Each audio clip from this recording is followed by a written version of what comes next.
It's my absolute honor to have you all here today. Now, is everyone ready to go on an adventure through time and technology? I sure hope so, because the tour is just about to get started. Now, before I begin, I should probably introduce myself and give you a little background info on what you'll be seeing today.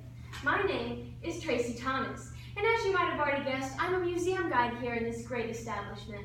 Today we'll be learning all about the origins of the computer. Exciting, right? Maybe you think it's a tad boring and are wondering, why do we need to know this? We don't even use traditional computers anymore. That is so 2055. Trust me, I was your age once. But look around you. Almost everything you see was designed and or created with the help of a computer. Your eyeglasses and eye clothing and eye paper are actually little teeny tiny computers. They just don't look like the traditional clunky monitor systems you see in old movies from the 2010s. Hopefully, though, by the end of today, you'll have a new appreciation for the technology that has propelled the human race faster than ever thought possible. Now, the first exhibit we'll be seeing today is a holographic presentation of someone who is often referred to as the founder of computer programming. Would anyone like to take a guess as to who I'm talking about? Yeah. Bill Gates? No. Steve Jobs? No. Al Gore? No, who told you that? No, Al Gore is not the founder of computer programming. The person I'm referring to is in fact not a man at all. No guesses? Of course not. I'm talking about Ada Lovelace. Does that name ring any bells or no? Okay, well, I'll just have to give you a little backstory so you aren't completely lost during the presentation. Ada Lovelace, born Augusta Ada Byron on December 10, 1815, was a world-class mathematician.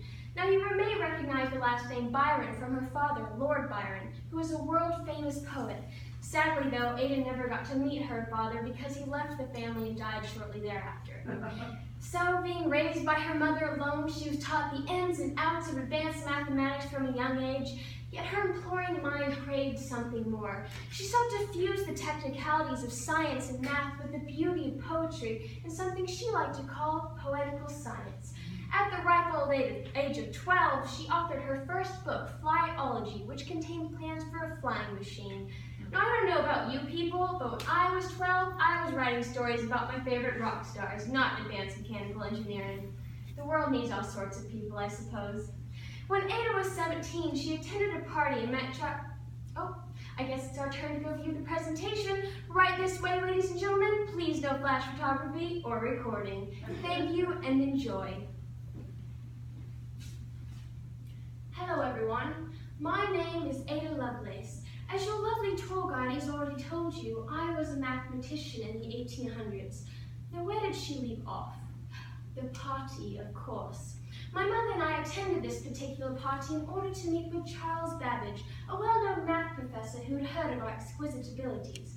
We were shown a small model of something he called the difference engine, which could do calculations automatically.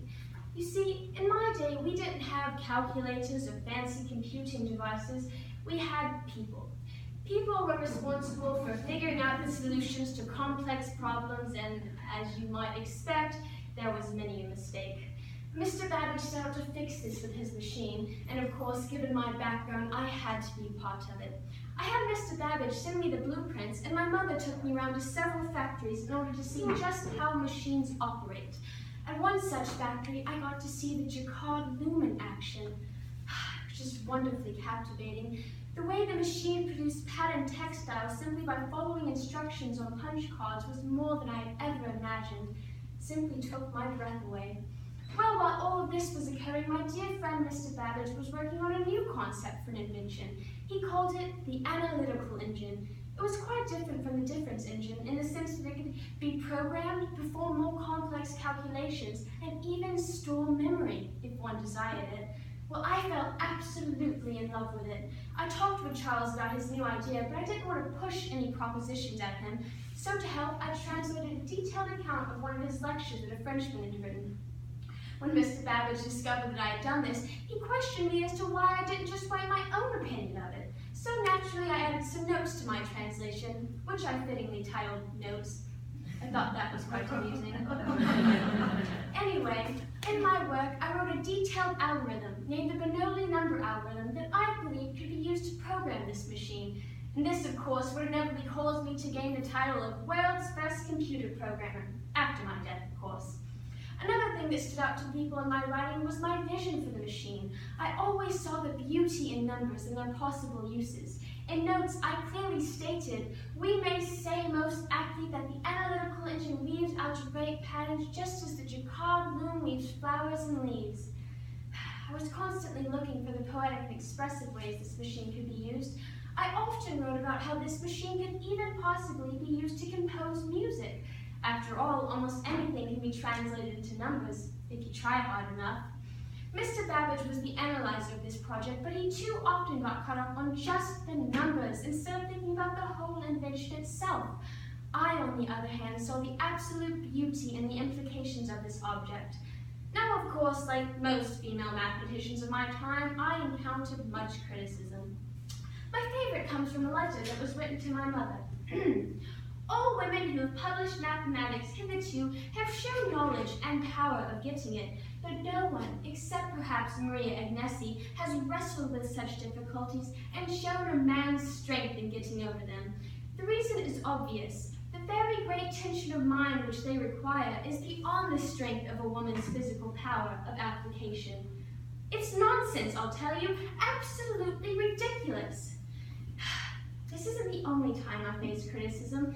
Even today, some question if I really wrote the algorithm, and if I did, how many mistakes I made. Well, I'm here to tell you people, I did do it correctly. And if you don't believe me, you can check the facts. Go on, I'll wait. I'm sorry, I do get a bit worked up about that. Well, I should probably wrap this whole thing up, shouldn't I? Let's see. If you were to take only one thing from today, let it be that I, Ada Lovelace, explored a science that no one had ever dared explore before. I traveled to uncharted territory, in my mind at least. Now, the exchange for this was not seen until several decades down the line when more modern computers were invented. After all, I do have a computer language named after myself. So graciously take that, Mr. Beyond the strength of a woman's physical power. Just remember that no matter where you go in life or what fields you pursue, there is always room for one more explorer. And you never know, you might just end up in this very museum as a hologram alongside me. I wish you all the best of luck, and thank you. Ada died at the tender age of 36 from uterine cancer. Though she did not have a very long life, she definitely had a full one. I would like to thank you all again for joining us, and if you will, please follow me to the next exhibit, which is all about how Al Gore did not invent the internet.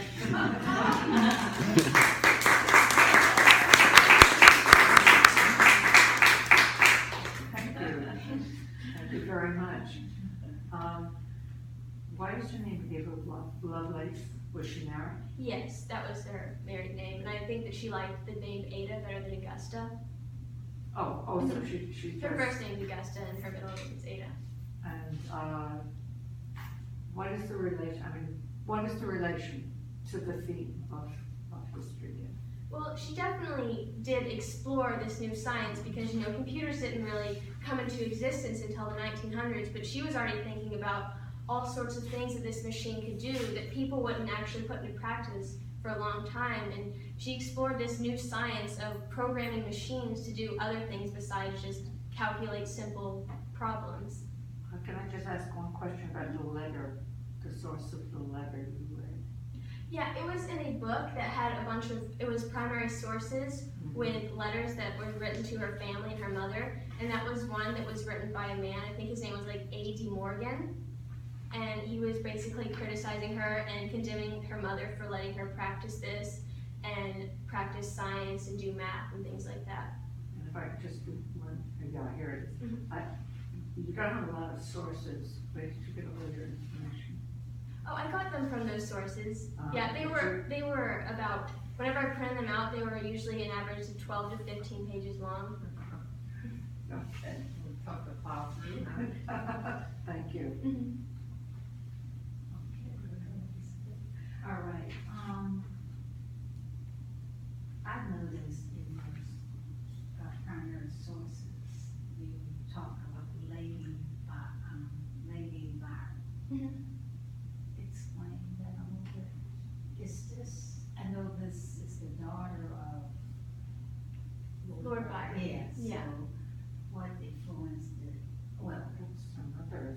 lady, that's her mother, Yes. right? So, how did her mother, decide that she's gonna take her to all these places? Was it something she was doing at home at the very beginning? I just wanted you to, I think you touched upon it, but a little bit more about how this interest really came about.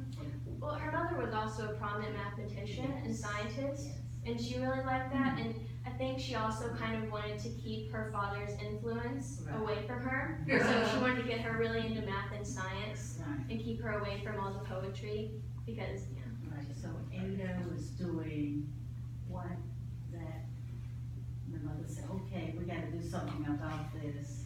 Well, I know she was really into music, and she wrote a lot of poetry, Right. and I think that kind of scared her mother, because she's like, she's gonna turn out like my ex-husband. Okay, you just answered it, because last year someone did, performance on the father, Mhm. and so thank you very much. Okay. Did Ada have children herself? She didn't, no. How did she get connected initially with Charles Babbage? It was at the party, because he had heard of them, Okay. and he wanted other people's opinions on it. He had heard that they were really good with math and figuring out all these analytical things, and he wanted to show people his new invention that he'd come up with. Did she write any books other than the flyology one that you're aware of? The notes one, I know she wrote a lot of notes about. That's the main one that people know her for, because she writes about all of her visions about the analytical engine and the difference engine and what she thinks could happen in the future. And I'm pretty sure those are the only two that she wrote. Byron was not an old bad person. Yeah, no. Well, that's sort of how you present it, and I wonder why. I think He was a very famous poet. Yeah, he was. He was good friends with the Shelleys. Mhm. Certainly, there must have been some reason why he married his wife, or why she Yeah. married him. Yeah. And I know that he abandoned her, like, right after Ada was born, and he didn't actually have contact with her or try to contact with her until he was on his deathbed, and he was like, I'm sorry that I never met you. That was really sad. Okay, okay. So we have any, thank you. Thank you. Very, very normal.